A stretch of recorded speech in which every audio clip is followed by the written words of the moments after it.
हाय दोस्तों, all competitive exams आर्यस Verma YouTube channel में आपका स्वागत है। आइए मैथ के किन्हीं 5 प्रश्नों को हमने आज लिया है और उन सभी 5 प्रश्नों के सॉल्यूशन को हम लोग देखेंगे। तो देखिए पहला प्रश्न क्या कह रहा है, आइए उस पर विचार किया जाए और उसके सॉल्यूशन को समझा जाए। देखिए पहला प्रश्न कह रहा है एक मेज को 300 रुपये में 20% तथा 10% की छूट के साथ बेचा जाता है। यदि नकद धन पर उसे 5% की अतिरिक्त छूट दी जाए तो मेज का नकद मूल्य है तो 240 रुपये, 216 रुपये, 210 रुपये, 205.20 रुपये।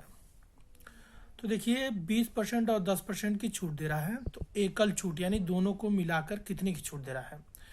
तो एक फार्मूला होता है x plus y plus x into y upon का 100। इस फार्मूले पर आप जो है इसको रखेंगे तो छूट दे रहा है इसलिए माइनस का साइन लगाएंगे, -20% -10% प्लस -20 गुणे -10 बटा में 100। इसी पर रख दिया मैंने फार्मूले पर। तो -20 -10 -30 हो जाएगा और जो है 1 0 1 0 2 0 नीचे तो कट जाएगा। माइनस माइनस का गुणा होगा तो वो प्लस हो जाता है तो 2 हो जाएगा।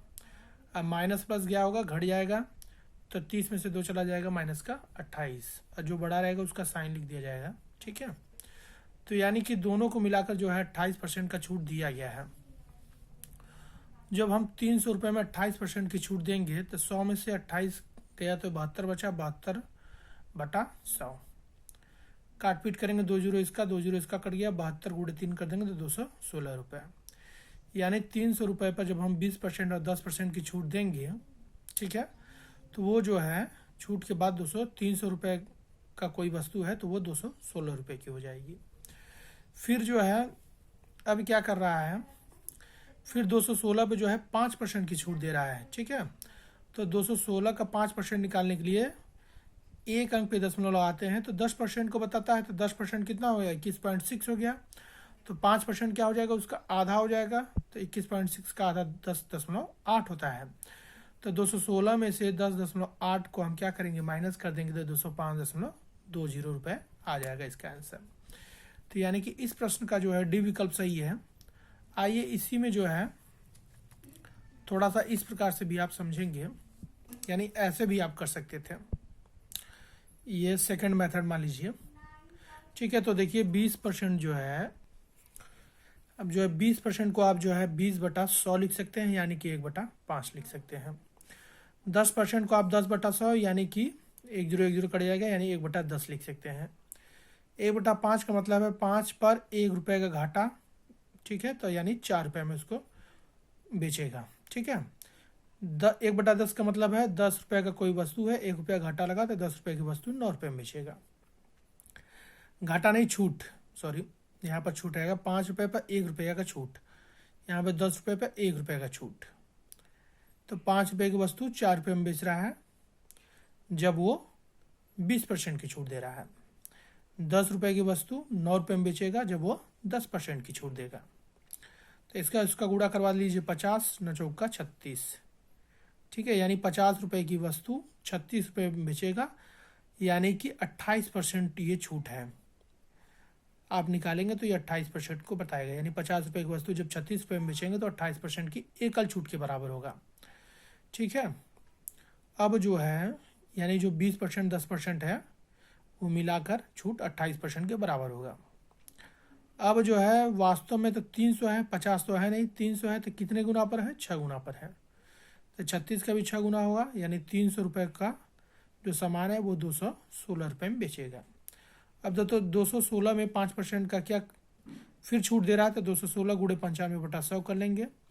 फिर जो है वही कैलकुलेशन, 5 से काटेंगे तो 19, 5 से काटेंगे तो 20, फिर 2 से हमने काटा तो 10, 2 से इसको काटेंगे तो 108, 108 और 19 का गुणा करेंगे तो 20 52 भागे 10 कर देंगे तो 205.2 इसका आंसर आ जाएगा। फिर वही आंसर आ गया। तो आइए चलते हैं दूसरे प्रश्न की ओर और दूसरे प्रश्न को समझा जाए। ये देखिए दूसरा प्रश्न है, एक कमरे की चारों दीवारों का क्षेत्रफल 660 वर्ग मीटर है और उसकी लंबाई उसकी चौड़ाई की दुगुनी है। यदि कमरे की ऊंचाई 11 मीटर हो तो उसके फर्श का क्षेत्रफल वर्ग मीटर में कितना होगा। ऑप्शन है 120 वर्ग मीटर, 150 वर्ग मीटर, 200 वर्ग मीटर और 30 वर्ग मीटर। आइए समझा जाए। कमरे की चारों दीवारों का जो क्षेत्रफल होता है, यदि आप उसका फॉर्मूला भूल गए हैं तो आप उसको रिकॉल कैसे करेंगे, इसको समझिए।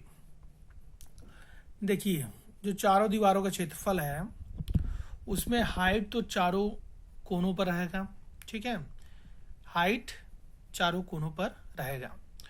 तो एक दीवार जो है, एक दीवार दूसरे दीवार के बराबर क्षेत्रफल रखेगा, फिर एक दीवार दूसरे दीवार के बराबर क्षेत्रफल रखेगा। बात समझ में आ रही है?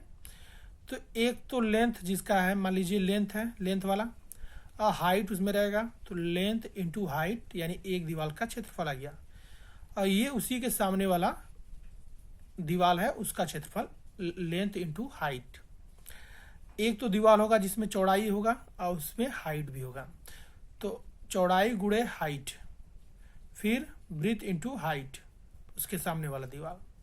तो बी गुणे एच प्लस बी गुणे एच जोड़ेंगे तो 2BH आ जाएगा। इसी तरह 2LH आ जाएगा। अब ये जो है, ये दोनों जो है, ये दो दीवारों का क्षेत्रफल है, ये दो दीवारों का क्षेत्रफल है, तो मिल के 4 दीवारों का क्षेत्रफल हो जाएगा। तो 2 और हाइट कॉमन हो जाएगा, तो लेंथ इंटू ब्रीथ जो है इसका बचेगा, तो लेंथ प्लस ब्रीथ, चौड़ाई, ठीक है। तो बराबर ये दिया हुआ है 660 के, ठीक है, ये देखिए 660 के बराबर दिया हुआ है। इसमें हाइट भी प्रश्न में दिया हुआ है 11, ठीक है, 11 मीटर दिया हुआ है। तो 11 से काट देंगे 660 को तो 60 आ जाएगा, 2 से काटेंगे तो 30 आ जाएगा।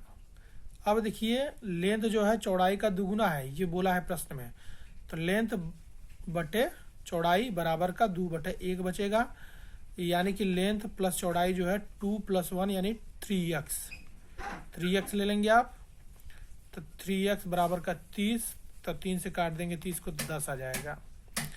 x की वैल्यू कितनी आ जाएगी, यहाँ से 10 आ जाएगी। जब x की वैल्यू 10 आ गई तो लेंथ जो है 2x है, यानी 2 गुणे 10 यानी 20 हो जाएगा। चौड़ाई b जो है x है, तो यानी कि 10 आ जाएगा। तो फर्श का क्षेत्रफल निकालना है, तो फर्श का क्षेत्रफल लंबाई गुणे चौड़ाई होगा, तो यानी 20 गुणे 10 यानी 200 मीटर स्क्वायर या वर्ग मीटर, यानी कि इस प्रश्न का जो है सी विकल्प सही है, ठीक है। आइए अगले प्रश्न की ओर, तीसरे प्रश्न की ओर हम लोग चलते हैं। ये देखिए तीसरा प्रश्न है। एक व्यक्ति एक स्थान P से शुरू होता है और स्थान Q तक 7 घंटे में पहुंचता है। वह कुल दूरी का 1/4 10 किलोमीटर प्रति घंटे की गति से और बाकी की दूरी 12 किलोमीटर प्रति घंटे की गति से तय करता है। P और Q के बीच की दूरी किलोमीटर में क्या होगी? ऑप्शन है 70 किलोमीटर, 80 किलोमीटर, 72 किलोमीटर, 90 किलोमीटर। आइए इसके सोल्यूशन को समझा जाए अच्छी तरीके से। कोई व्यक्ति है P से Q तक जाता है, ठीक है। हमने यहाँ से यहाँ तक की इसकी दूरी जो है 4x मान लिया कि ये जो है टोटल दूरी 4x है, और 7 घंटे यानी 7 आवर की समय लेता है। तो टोटल दूरी का वो जो है 1/4 यानी 4x का 1/4 1/4 करेंगे तो x आ जाएगा। तो यानी कि यहाँ से यहाँ तक की दूरी x जो है 10 किलोमीटर पर आवर की स्पीड से वो चल रहा है। तो बचा कितना? इधर 3x दूरी बचेगा, और ये दूरी चल रहा है 12 किलोमीटर पर आवर की स्पीड से। ये प्रश्न बोला है, ठीक है। आइए इसके आगे की प्रक्रिया को समझा जाए।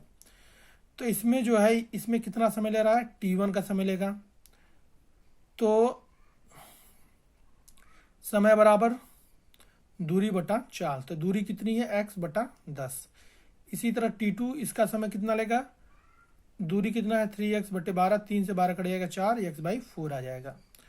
और दोनों सब समयों को जोड़ा जाएगा, t1 प्लस t2 को, तो x/10 प्लस x/4 आ जाएगा। तो इधर से 4x, इधर से 10x बटा 10 का 40, ठीक है। अब जो है 10 4 14x बटा में 40, ये दोनों का मिलाकर समय है टोटल टाइम, और टोटल टाइम दिया हुआ है 7 घंटे। तो 14x बटे 40 बराबर का 7, ठीक है। तो 14x बटे 40 बराबर 7, 7 से 14 काटेंगे 2 बार, 40 को काटेंगे 2 से तो 20 बार, तो x बराबर हो जाएगा 20। तो टोटल दूरी कितनी है? 4x, जो कि हमने माना था 4x बराबर 4 गुणे 20 यानी कि 80 किलोमीटर। यानी इस प्रश्न का 3 का बी ऑप्शन जो है सही है। आइए चौथे प्रश्न की ओर बढ़ा जाए।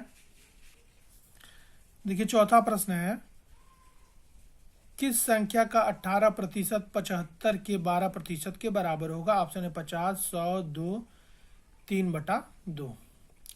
तो मान लेते हैं वो संख्या x है, उसका 18% 75 के 12% के बराबर है। तो 75 गुणे 12/100 कर देंगे। 100 से कट गया। 18 को 6 से काटेंगे तो 3 बार में, 12 को काटेंगे तो 6 से तो 2 बार में, 3 से 75 को काटे तो 25 बार में, 25 दूनी के 50 आ गया। एक्स की वैल्यू जो है 50 आ गया। यानी कि चौथे का ए विकल्प सही है। आते हैं पांचवें प्रश्न की ओर बढ़ा जाए। देखिए पांचवा प्रश्न क्या कह रहा है।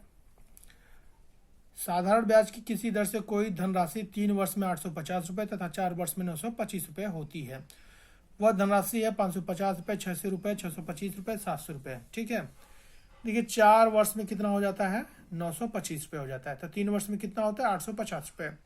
तो 1 वर्ष में कितना ब्याज जुड़ रहा है तो उसको हम घटा देंगे। तो 925 माइनस का 950, अरे सॉरी 850, तो आ जाएगा 1 वर्ष में 75 रुपये। यानी 1 वर्ष में जो है 75 का ब्याज। साधारण ब्याज में हर साल का जो ब्याज होता है वो सेम होता है। तो 1 साल का ब्याज 75 रुपये है, तो 3 साल का ब्याज 75 गुणे 3 यानी 225 रुपये। तो मूलधन कितना हो जाएगा? मूलधन जो हो जाएगा 850 माइनस के 225 यानी कि 625 रुपये मूलधन हो जाएगा। आप 4 वर्ष वाले से भी निकाल सकते हैं। 75 1 साल का है तो 4 वर्ष का 300 रुपये ब्याज होगा। तो 925 रुपये हो जा रहा है 4 वर्ष में, तो 300 रुपये घटा देंगे यानी ब्याज, तो 625 रुपये मूलधन हो जाएगा। ठीक है। तो कैसा लगा आज का वीडियो कमेंट सेक्शन में ज़रूर बताएं। वीडियो पसंद आता है तो चैनल को सब्सक्राइब करना ना भूलें। सपोर्ट करें दोस्तों। बस आज के लिए इतना ही। जय हिंद, जय भारत।